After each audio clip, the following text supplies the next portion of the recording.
Hello అందరికీ welcome back to my channel. ఈ video చూస్తున్న ప్రతి ఒక్కరికి ఒక ఐడెంటిటీ వెరిఫికేషన్‌లో క్లారిటీ ఇవ్వాలి అని వీడియో చేస్తున్నాను. బికాజ్ మానిటైజేషన్ అయ్యాక చాలా మందికి వెరిఫికేషన్ ప్రాసెస్‌లో ఒక కన్‌ఫ్యూజన్ అయితే చాలా మందికుంటది. సో, నేను ఎలా ఐడెంటిటీ వెరిఫికేషన్ చేసుకున్నానో చాలా సింపుల్‌గా నేను ఎక్స్‌ప్లెయిన్ చేస్తాను. మీరు కూడా ఈజీగా చేసుకోవచ్చు.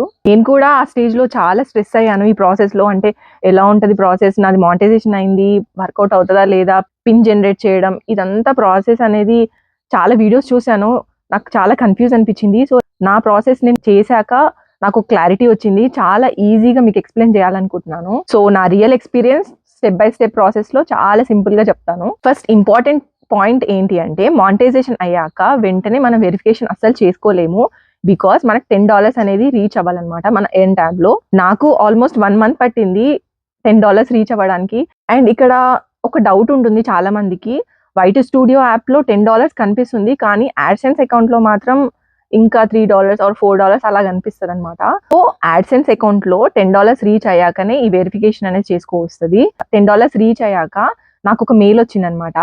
ఎలా అంటే verify your identity on your AdSense account అని. సో, ఈ మెయిల్ వచ్చాక ఏంటి అంటే మనకి 45 డేస్ టైమ్ ఇస్తారనమాట. ఆ 45 డేస్‌లోనే మనం ఈ ఐడెంటిటీ వెరిఫికేషన్ అనేది చేసుకోవాలి. నా ఇష్యూ ఏంటి అంటే అడ్రెస్ అనేది నాది కరెక్ట్‌గా లేదు. నా ఓల్డ్ అడ్రెసే ఉంది. మా పేరెంట్స్ అడ్రెస్. ఆధార్ కార్డ్‌లో కానీ, బ్యాంక్‌లో కానీ. ఈ $10 రీచ్ కాకముందే నేను అప్లై చేశాను అడ్రెస్ చేంజ్ కోసం. బట్ నాకు ఎందుకో చాలా టైం పట్టింది. ఆధార్ కార్డ్‌లో అడ్రెస్ చేంజ్ కానీ, నెక్స్ట్ ఆధార్ కార్డ్ బేస్ చేసుకుంటూ ఓటర్ ఐడీలో అండ్ బ్యాంక్‌లో కూడా అడ్రెస్ అనేది నేను చేంజ్ చేసుకున్నాను.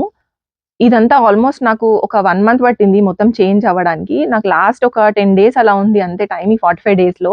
ఈ 10 డేస్‌లో నేను కంప్లీట్ ఫినిష్ చేయాలి నేను వెరిఫికేషన్ అనేది.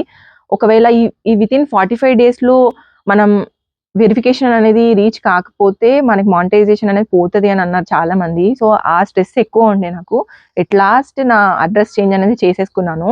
అన్ని డాక్యుమెంట్స్ అన్ని రెడీగా పెట్టుకొని నా హ్యాండ్‌లో పెట్టుకొని నేను ఈ ప్రాసెస్ అనేది స్టార్ట్ చేశాను. సో, ఇప్పుడు ప్రాసెస్ ఎలా ఉంటుంది అంటే మనకి వెరిఫికేషన్ అనేది చేసుకోవడానికి మనకి 2 ప్రాసెస్ ఇచ్చారు వాళ్ళు యూట్యూబ్ వాళ్ళు. ఫస్ట్ ప్రాసెస్ ఏంటి అంటే చూసింగ్ పర్సోనా మెథడ్ అని. అండ్ సెకండ్ ప్రాసెస్ ఏంటంటే పిన్ జనరేట్ కోసం. పిన్ జనరేట్ అంటే ఆల్‌మోస్ట్ అది అందరికీ తెలిసిందే. ఓల్డ్ ప్రాసెస్ అది. మన డాక్యుమెంట్ అప్‌లోడ్ చేశాక, మన కరెంట్ అడ్రెస్ ఇచ్చాక ఏంటి అంటే పిన్ అనేది మన ఇంటికి రావడం. ఆ పిన్ అనేది మన ఫోన్‌లో ఎంటర్ చేస్తే మన వెరిఫికేషన్ అనేది కంప్లీట్ అయిపోతుంది. అదంతా ఏంటంటే లాంగ్ ప్రాసెస్ అన్నమాట. సో, ఇప్పుడు కొత్తగా ప్రాసెస్ వచ్చింది ఏంటి అంటే వితిన్ 5-10 మినిట్స్‌లో ప్రాసెస్ అనేది అయిపోతది. సో, ఆ ప్రాసెస్ నేను సెలెక్ట్ చేసుకున్నాను. అండ్ డాక్యుమెంట్స్ కోసం వాళ్ళు ఏం అడుగుతున్నారంటే పాన్ కార్డ్ కానీ, ఓటర్ ఐడీ కానీ, పాస్‌పోర్ట్, డ్రైవింగ్ లైసెన్స్ ఇలా నేషనల్ ఐడీ ఇలాంటి డాక్యుమెంట్స్ అడుగుతున్నారు. ఆధార్ కార్డ్ యాక్సెప్ట్ చేయరనమాట. సో, ఇప్పుడు ప్రాసెస్ ఏంటి అంటే నాకు మెయిల్ వచ్చింది. నేను డిస్‌ప్లే చేస్తాను చూడండి. ఇలా వెరిఫై యువర్ ఐడెంటిటీ వెరిఫికేషన్ అనేది ఏంటి అంటే కింద వెరిఫై నౌ అని వస్తది. ఆ వెరిఫై నౌని క్లిక్ చేయాలి. సో, క్లిక్ చేశాక కింద ఏంటి అంటే బిగిన్ వెరిఫికేషన్ అనేది వచ్చాక మన కంట్రీ అనేది సెలెక్ట్ చేసుకోవాలి. మనం ఇండియాలో ఉంటున్నామా, యూఎస్‌లో ఉంటున్నామా అలా. సో, ఇండియా అనేది సెలెక్ట్ చేసుకున్నాక అప్‌లోడ్ ఫోటో ఐడీ అనేది మనకు ఆప్షన్ చూపిస్తది. ఈ అప్‌లోడ్ ఫోటోలో నేను పాన్ కార్డ్ అప్‌లోడ్ చేశాను. చాలా మంది ఓటర్ కార్డ్ గాని, డ్రైవింగ్ లైసెన్స్ ఇలా అప్‌లోడ్ చేస్తారు. ఇలా అప్‌లోడ్ చేసిన వాళ్ళకి వర్కౌట్ అవ్వలేదు అని నేను చాలా మందిని చూసాను. సో, బెస్ట్ ఏంటి అంటే పాన్ కార్డ్ ఉంటది. పాన్ కార్డ్ అప్‌లోడ్ చేయండి. ఈజీగా ఉంటది మనకి ప్రాసెస్. పాన్ కార్డ్‌ని ఏంటంటే ఫ్రంట్ అండ్ బ్యాక్ క్లియర్‌గా ఫోటోస్ తీసి అప్‌లోడ్ చేయాలి. లైటింగ్ బాగుండాలి అండ్ బ్లర్ ఉండదు ఆ ఫోటో అనేది. మెయిన్ ఇంపార్టెంట్ థింగ్ ఏంటి అంటే పాన్ కార్డ్‌లో ఉన్న నేమ్, యాడ్‌సెన్స్ అకౌంట్‌లో ఉన్న నేమ్ అనేది మ్యాచ్ అవ్వాలి. ఫోటో అనేది అప్‌లోడ్ చేశాక మన ఫేస్ అనేది రికగ్నైజ్ చేస్తది. ఫేస్ చాలా క్లారిటీగా ఉండాలి. బ్యాక్‌గ్రౌండ్ గానీ ఏదైనా కానీ లెఫ్ట్‌కి తిరగమంటే లెఫ్ట్‌కి తిరగాలి అండ్ రైట్‌కి కూడా టర్న్ అయ్యి మన ఫేస్‌ని టోటల్‌గా రికగ్నైజ్ చేస్తది. డిటెక్ట్ చేశాక మనకి వెరిఫికేషన్ అనేది అయిపోతదనమాట. మనకి సక్సెస్‌ఫుల్ అని వస్తది. కంగ్రాచ్యులేషన్స్ యూ ఆర్ డన్ అని సంథింగ్ అలా వస్తది. అలా వస్తేనే మన కంప్లీట్ వెరిఫికేషన్ అనేది అయిపోతదనమాట. ఇంకా తర్వాత అడ్రెస్ వెరిఫికేషన్, పిన్ జనరేట్ ఇదంతా ఏం ఉండదు. ఇదేం చేసుకోవాల్సిన అవసరం లేదు. ఈ కొత్త ప్రాసెస్ సెలెక్ట్ చేసుకుంటే గనుక. ఇలా వెరిఫికేషన్ అనేది కంప్లీట్ అయ్యాక వెంటనే పేమెంట్ ఆప్షన్ అనేది రాదు. 2 డేస్ పట్టింది నాకైతే వెరిఫికేషన్ ప్రాసెస్ అయిపోయాక. నేను ఓన్లీ పాన్ కార్డ్ పెట్టాను. అది అప్‌లోడ్ చేశాను అండ్ నా ఫేస్ చూపించాను అంతే. ఐడెంటిటీ వెరిఫికేషన్ అనేది అయిపోయాక ఏంటి అంటే మన అడ్రెస్ అనేది టైప్ చేయాలి కింద. కింద మనం ఏ కార్డ్ అయితే ఇచ్చామో ఆ కార్డ్ నేమ్ అవన్నీ వస్తాయి. అండ్ కింద అడ్రెస్ అనేది మనం ఏ అడ్రెస్‌కి అయితే చేయాలనుకుంటున్నామో ఆ అడ్రెస్ కంప్లీట్‌గా టైప్ చేసి సేవ్ చేయాలి. అంతే complete your identity verification is completed అని కూడా మనకి చూపిస్తది. యాడ్‌సెన్స్‌లో చూపిస్తది అండ్ ఆల్సో మెయిల్ కూడా వస్తది మనకి. ఇలా కంప్లీట్ అయిపోయాక ఏంటంటే ఒక 2 ఆర్ 3 డేస్ అలా వెయిట్ చేయాలి. ఆ 2 డేస్‌లో ఏంటంటే మనకి యాడ్సెన్స్‌లో ఎళ్లి చూస్తే మనకు పేమెంట్స్ అనేది ఆప్షన్ ఉంటది. ఆ పేమెంట్స్ ఆప్షన్‌లో యాడ్ పేమెంట్ మెథడ్ అని వస్తది. అది యాడ్ పేమెంట్ మెథడ్ అని వస్తేనే మనం బ్యాంక్ అకౌంట్ డీటెయిల్స్ అనేది యాడ్ చేసుకోవచ్చనమాట. అలా నాకు 2 డేస్ పట్టింది. 2 డేస్ తర్వాత నేను బ్యాంక్ డీటెయిల్స్ అన్నీ యాడ్ చేశాను. ఐఎఫ్ఎస్‌సి కోడ్ గాని, అకౌంట్ నంబర్ గాని అన్నీ ప్రాపర్‌గా చూసుకొని నేమ్ గూడా మ్యాచ్ కావాలి అండ్ అడ్రెస్ కూడా అన్నీ మ్యాచ్ అయ్యేలాగా చూసుకోండి. అలా యాడ్ చేశాక సేవ్ బటన్ కొట్టేస్తే అంతే అయిపోతుంది.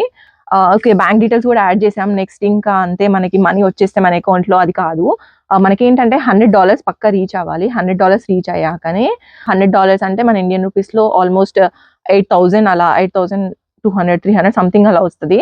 ఆ అమౌంట్ అనేది మనకి అకౌంట్‌లో పడిపోతుందనమాట. మినిమమ్ $100. ఒకసారి మీకు $10 అనేది రీచ్ అయ్యాక వెరిఫికేషన్ ప్రాసెస్ అనేది అస్సలు నెగ్లెక్ట్ చేయకండి. చాలా తొందర చేసేసుకోండి. ఈ $10 రీచ్ అయ్యే టైంలోనే మీరు ఈ అడ్రెస్ చేంజ్ గాని ఏమైనా ఉంటే అప్పుడే చూసుకోండి. ఎందుకంటే ఆఫ్టర్ $10 రీచ్ అయ్యాక మనకు టైం అనేది చాలా లిమిటెడ్ ఉంటది. చేసుకోలేం కనుక వితిన్ టైమ్‌లో చేసుకోలేము. సో, ముందే చేసేసుకోండి. నాలాగా పెండింగ్ అస్సలు పెట్టుకోకండి మీరు. నా ఒపీనియన్ ఏంటి అంటే ఇప్పుడు న్యూ మెథడ్ యూజ్ చేయడమే బెటర్ అని నేను అనుకుంటున్నా. ఎందుకంటే ఈ ఓల్డ్ ప్రాసెస్ చూసుకుంటే మనం అడ్రెస్ వెరిఫై చేయడానికి మనం డాక్యుమెంట్ అప్‌లోడ్ చేశాక ఆ పిన్ మన ఇంటికి రావడం, ఆ పోస్ట్ మ్యాన్ వెనకాల తిరగడం, అది కొంతమందికేంటంటే పిన్ గూడా రావట్లేదు ఇంటికి. సో, ఇదంతా ఒక 10, 15 డేస్ కావచ్చు, 1 మంత్ పట్టొచ్చు. ఇప్పుడైతే చాలా టైమ్ టేకింగ్ ఉంది ప్రాసెస్. సో, అందుకే కొత్త మెథడ్ యూజ్ చేయండి. కొంతమందంటారు కొత్త మెథడ్ యూజ్ చేసినా గూడా మాకు వర్కౌట్ అవ్వట్లేదు అని. ప్రాపర్ లైటింగ్‌లో and proper document and name అన్నీ కరెక్ట్‌గా ఉండి మీరు అప్‌లోడ్ చేయండి. పక్కా సక్సెస్ అవుతారు. పక్కా కంప్లీట్ అయిపోతుంది వెరిఫికేషన్ అనేది వితిన్ 10 ఆర్ 15 మినిట్స్‌లో. మనం ఏంటి అంటే ఛానెల్ స్టార్ట్ చేయడమే కాదు, ఈ కంప్లీట్ మానిటైజేషన్ అయ్యాక ఈ వెరిఫికేషన్ అనేది కంప్లీట్ చేశాకనే మనం సక్సెస్‌ఫుల్ అయ్యామన్నట్టు. మనీ వస్తుందా? రాదా? అనేది మనం సెకండరీ. సో, ఈ ప్రాసెస్ అనేది కంప్లీట్ కావాలి ఫస్ట్ మనకి. ఇప్పుడు నేను అచీవ్ అయ్యాననమాట. ఛానెల్ స్టార్ట్ చేశాను, వీడియోస్ చేశాను, $10 అయ్యాయి. ఇది కాదు నా అచీవ్‌మెంట్. నా అచీవ్‌మెంట్ ఏంటంటే బ్యాంక్ డీటెయిల్స్ యాడ్ చేయడం అంతే. ఇంకా మెల్లిమెల్లిగా స్లోగా వీడియోస్ చేస్తే మెల్లిమెల్లిగా మనీ అనేది జనరేట్ అవుతా ఉంటాయి. $100 రీచ్ అయ్యాక మనం విత్‌డ్రా చేసేసుకోవచ్చు మన అకౌంట్‌కి. థ్యాంక్ యూ మీ అందరి సపోర్ట్ వల్లనే నేను ఈ స్టేజ్ దాకా వచ్చాను. మెల్లిమెల్లిగా నేను వీడియోస్ చేస్తా. మంచి వీడియోస్ చేయడానికి ట్రై చేస్తాను. ఈ మధ్య అయితే చేయడానికి కుదరట్లేదు. సో, షార్ట్ వీడియోసే చేస్తున్నాను నేను. Thank you for watching. ఈ వీడియో నచ్చితే please do like, share and subscribe my channel ఆరవ్‌తో అమ్మ. ఇంకా ఏమైనా డౌట్స్ ఉంటే మాత్రం పక్కా కామెంట్ చేయండి. నేను ప్రతి ఒక్క కామెంట్‌కి రిప్లై ఇస్తాను. And thank you for watching. By.